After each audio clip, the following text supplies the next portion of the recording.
Welcome to Cedar Club, Quincy's favorite local bar. A friendly corner bar with a laid-back atmosphere and affordable drinks. It's the perfect spot for a great time. With entertainment galore, including shuffleboard, golden tee, pool, foosball, and winning gaming machines. Cedar Club's latest edition is the best spot to catch your favorite game. Great drinks, great friends, and great times. Cedar Club, 20th and Cedar in Quincy.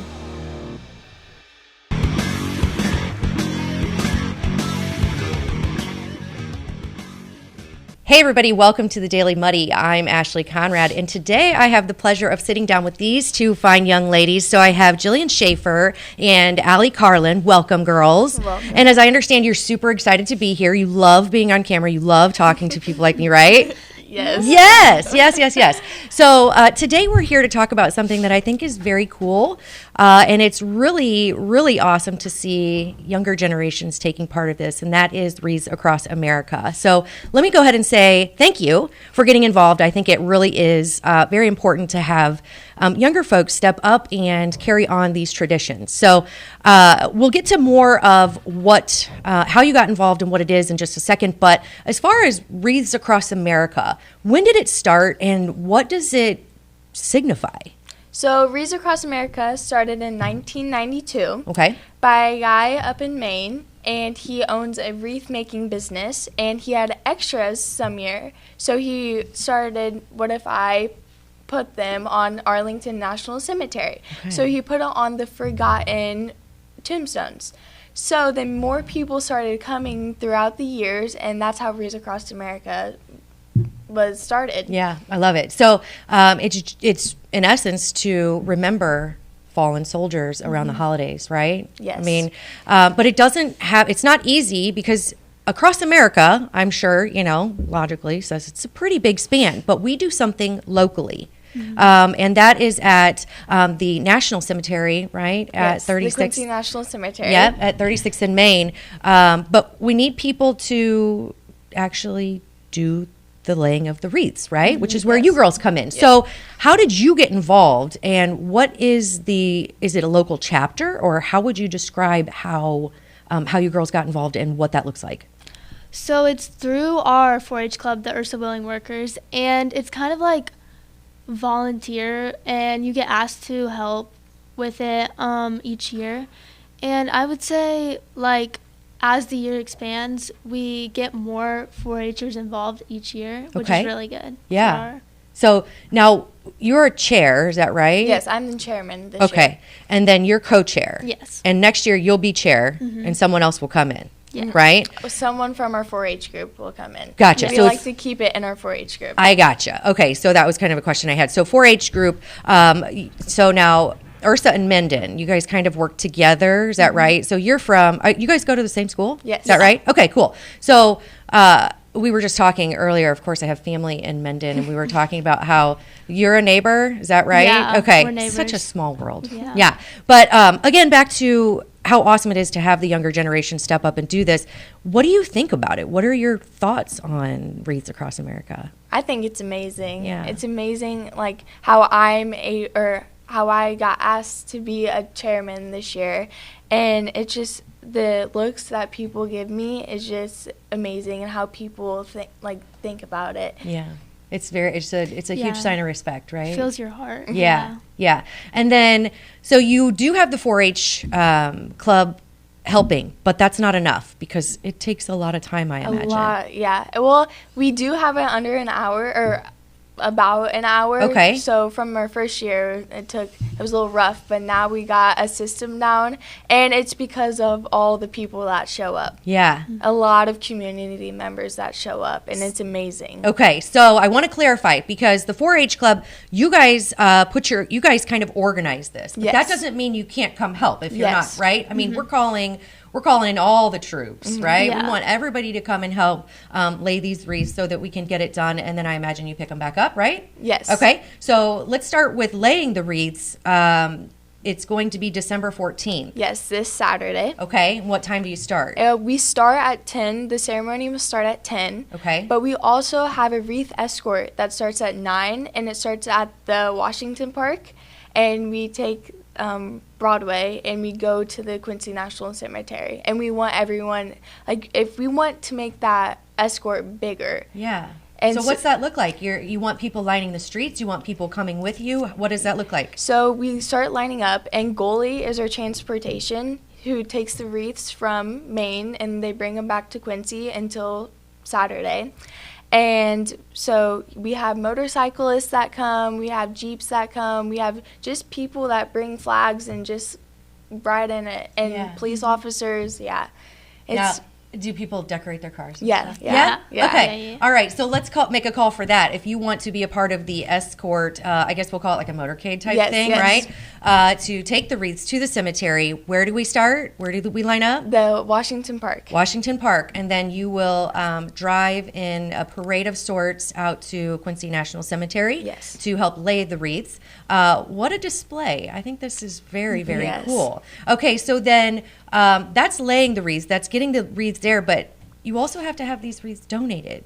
Yes. Right? Yes. Okay, so I'm sure you have people that have helped you so far, because if I know our community, we definitely show up for things like this, right? If people want to, can they still donate a wreath? Yes, they can. Well, we didn't already have our deadline for this year, but we're wanting to push it for next year and years after that. Okay. So you can donate for next year. Anytime. Yes. Perfect. Okay, and if they do that, where do they go for more information? You can Venmo Ursa Willing Workers, or you could go to our Facebook page, Wreaths Across America, Quincy location. Love it. Yeah, you girls rock. I think this is awesome. So before we go, I want to make sure that we shout out your families, because I know that you were asked to do this, right? But I know that you step up for a reason. A lot of that is because you believe in it. And those beliefs don't come from anywhere. So we want to thank your amazing families for getting you involved in this, not just 4-H, but also Wreaths Across America. So if you will, go ahead and introduce yourself and your families, if you don't mind. Okay, so I'll start with you, Jillian. So I'm Jillian Schaefer, and my mom is Janelle Schaefer, and my dad's Tom Schaefer. Yeah, that's good. Yeah. I just want to shout them out. My name is Allie Carlin, and my dad's name is Dustin Carlin, and my mom is Jessica Carlin. Yeah, so awesome. Yeah. Well, thank you, girls, and thank you, parents, for getting them involved. Again, real quick, Wreaths Across America, of course, our local chapter. We're looking for help to get the wreaths from Washington Park to Quincy National Cemetery, not necessarily physically getting there, but to escort them. Yes. So to show up at Washington Park at 9 a.m. on December 14th. December 14th. This Saturday. And then you'll go out to the cemetery, lay the wreaths, and then I'm sure, how long do they stay there? Through the holidays?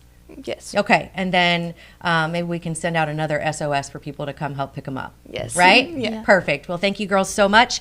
Again, one more time, if you want more information on this, check out their Facebook page at Wreaths Across America. Thank you, girls, again so much. Very, very cool. Thank you. And you did phenomenal. Thanks. Yes.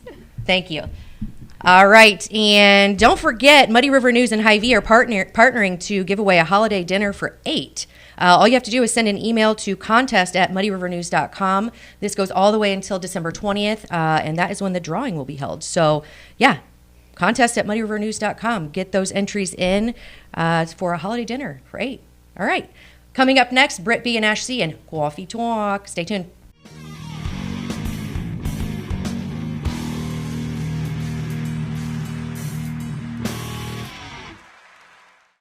I'm Bob Goff, Publisher General Manager of Muddy River News. I'm with Ryan Parkhurst, the General Manager of the Hy-Vee stores here in Quincy. And have we got a deal for you? You can win Christmas dinner from Hy-Vee. Ryan, tell me about it. For Christmas, we're going to give away a ham dinner for 8, which includes 2 sides of mashed potatoes, 2 large sides of your choice, gravy, rolls, the whole fixin'. So it's an amazing deal, and all you have to do is heat it up in the oven. And all you have to do is go to an email and go contest@muddyrivernews.com. Just your name. All you got to do. You don't have to give a reason why or anything like that. And they will take care of your dinner. And again, this is going to run through December 20th, and you will deliver it up until Christmas Eve, correct? Yep. Christmas Eve until we close at 5. All right, that sounds like a heck of a deal. And once again, I want to thank Hy-Vee for partnering with us. And again, thanks, and we appreciate your help. Yeah, we appreciate you, and happy holidays from Hy-Vee.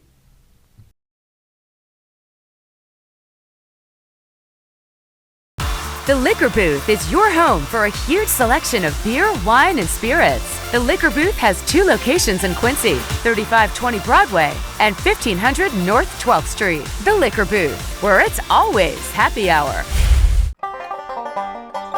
Welcome out to Kelly's on Broadway tonight. We're drinking cold beer and it feels so right. I'll meet you out on Broadway underneath Shamrock Light. We're gonna have a good time on the patio tonight. There's a party down at Kelly's on Broadway tonight. We're drinking cold beer on a champagne night. We're feeling all alone and you got no place to go.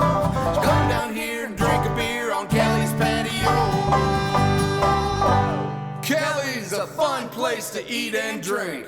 2902 Broadway. Welcome to the Abbey, a Quincy tradition.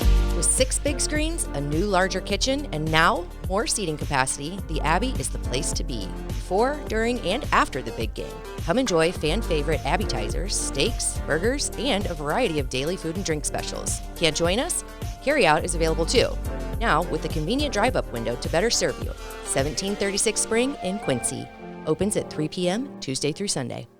Come join all your friends at the Abbey, a Quincy tradition. Instant Replay is your local sports bar. With 18 big screen TVs, we have all the sports packages from college games to pro games. We offer daily drink specials and come check out the Bullpen, our newly renovated beer garden. Instant Replay, 2739 Chestnut in Quincy.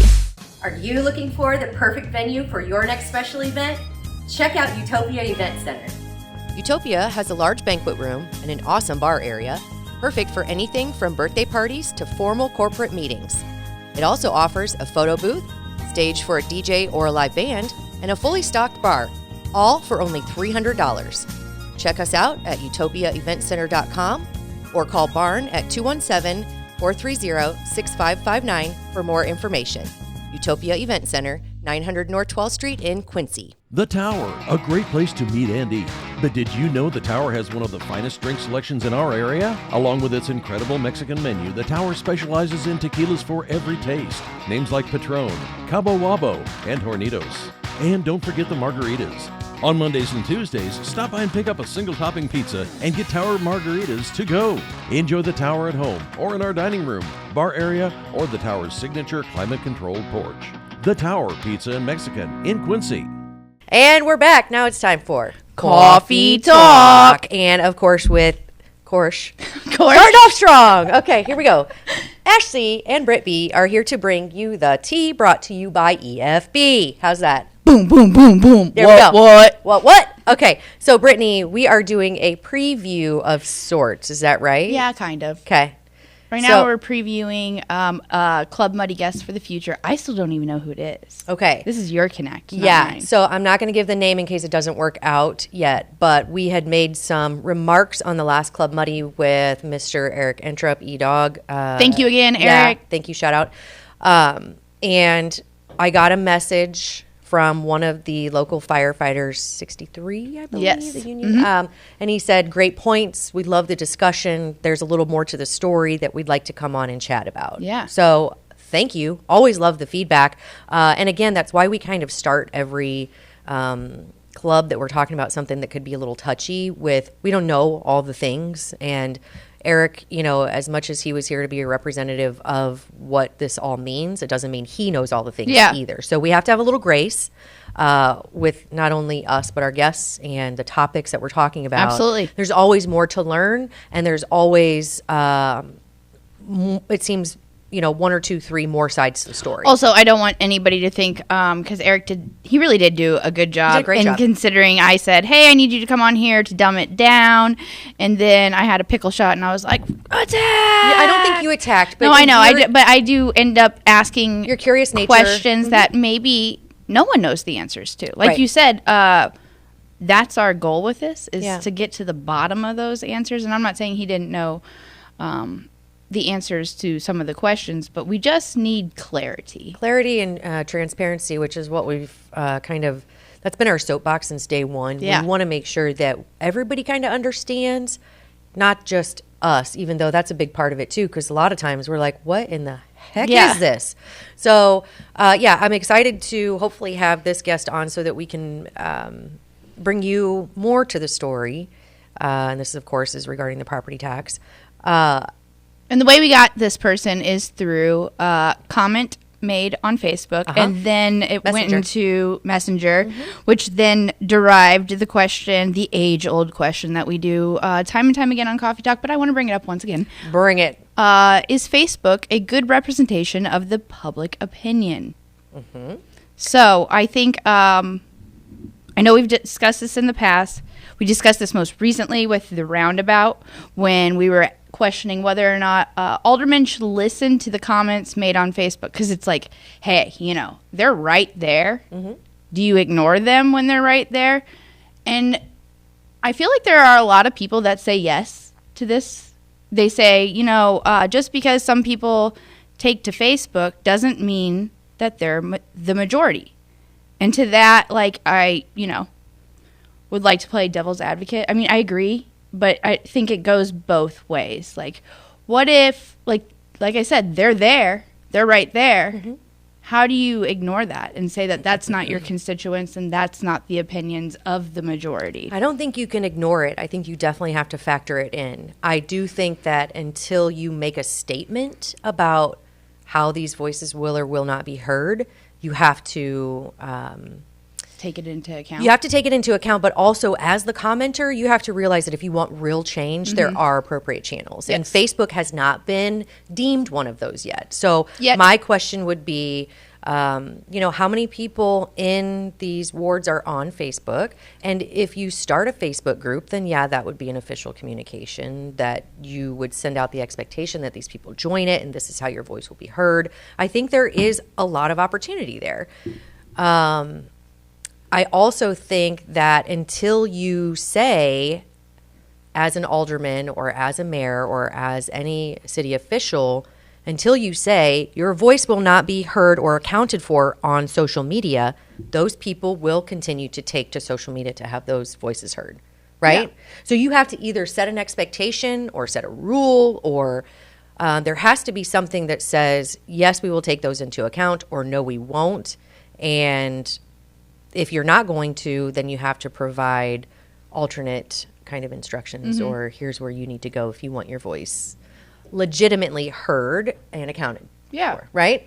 That being said, Muddy River News is solely online. So we have created, and not just us, I'm not tooting our own horn, but toot. But locally, we have created a new landscape that your news is solely online. So for us to say that we're not going to hear online voices is redundant. It's redundant, I guess. Well, it's like how else do you communicate with us? It's ridiculous and it's irresponsible. So when we take to the digital world to share our news, it would be very irresponsible and blasé for us not to then expect responses digitally.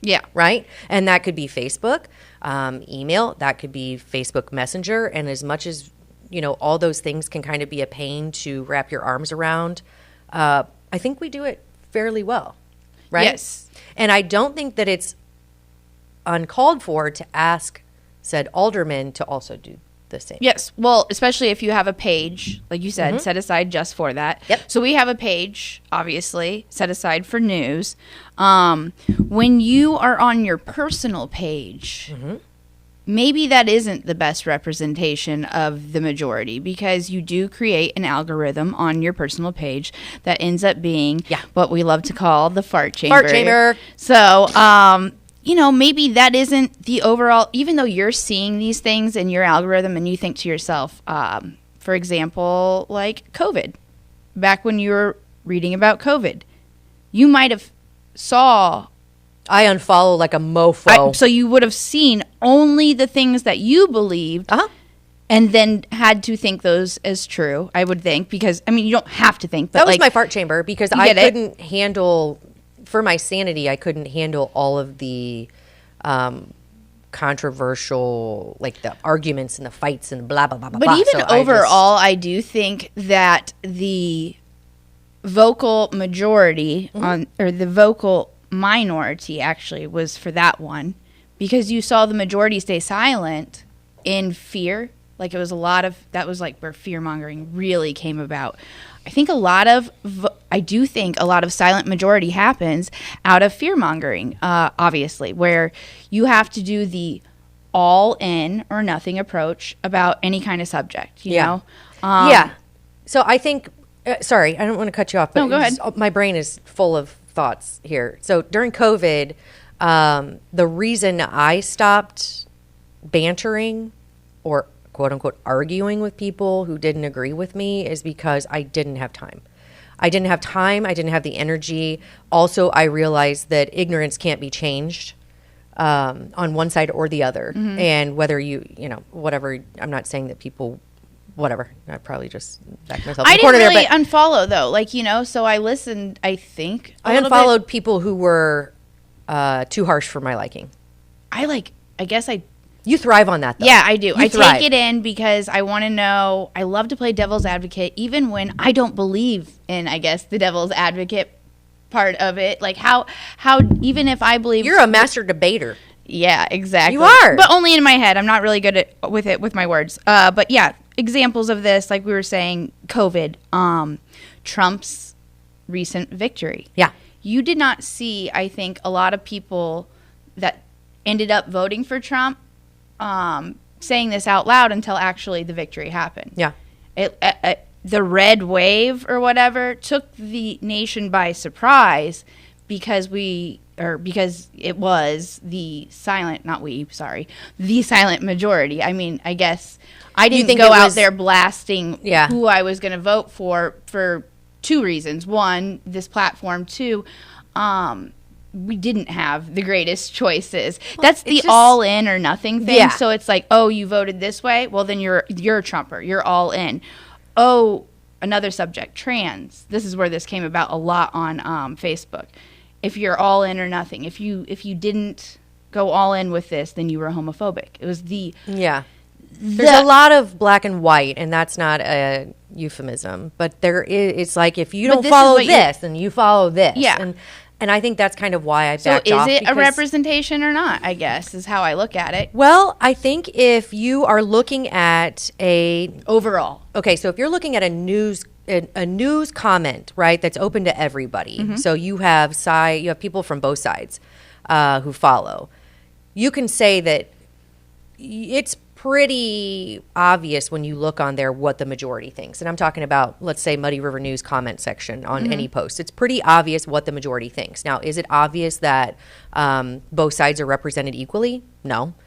But if they care about the issue and they care about what's going on locally, hopefully they're following Muddy River News. Most of the time locally, right. I think it does lean one way or the other. Obviously, in like nationwide debates, like what I was just saying with the election, I think it was pretty down the middle in our comment section. I didn't see one side or the other really shining through, And maybe that's because some of the people that had like a really strong opinion said it with fervor. Yeah. So maybe that balanced it out. I don't know. I do think that, like I noticed the fart chamber, like I say, when I switch over from my own Facebook to Muddy River, but I do think Muddy River has a pretty good balance. Mm-hmm. So my question then is this a good representation of public opinion? So you're saying if aldermen want to know what the majority of Quincy thinks, take to Muddy River News comment sections on the articles to say this could be a pretty good representation of what the majority thinks. I mean, this is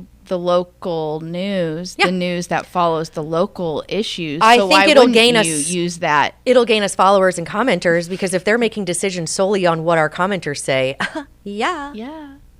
But also, these great ideas come with. Yeah. I hope that ASMR was great. Oh my gosh, I hate that. I hate it. You're welcome. No, but I do think Muddy River News is, of course, we're always here to bring you, we're more than just a fart chamber. Yes. Right? So we try. We try to bring all the different sides together, even though sometimes we talk out of our backsides. But I think that it is important to know that we're here for you. And the aldermen, whether you love or hate them, are here for you as well. So make sure you have your voices heard by contacting them, whether it's through Facebook if they respond. If they don't respond, I recommend reaching out another way, because that probably means that they're not interested in representing themselves on Facebook. Also, I know like Eric doesn't even have Facebook. So should that be another discussion? Smart man. Well, should you have to have it if you're not? I mean, that's another thing, because the changing tides of... I mean, I think eventually it should be Yeah. looked into. I know that email isn't that responsive. Maybe but we just yeah. create our own little. It would be like a internal social media, right? Just for Quincy, Yeah. where you have your voices heard, because that is the way of the future. That nobody wants to go to a meeting because there could be safety issues. Yes. Right. Which is something else we want to talk about. I don't know if we have time. We'll touch but- on that another time, Okay. I think. All right. Yeah. Well, thank you, EFB, for sponsoring Coffee Talk. Of course, we spill the tea. Sometimes it rambles, and sometimes we get straight to the point. Not necessarily today, but that's okay. Brittany, always a pleasure. You always bring all the good stuff. Thank you. And Thank you for having me. Yeah. And thank you, EFB. Thank you for having me. You're here. I don't have you. Boom, You're boom, just here. boom, boom. Yeah. I'm all rapping right. too. Thank you, EFB. For helping us spill the tea. That's it for today's Coffee Talk. Catch you next time.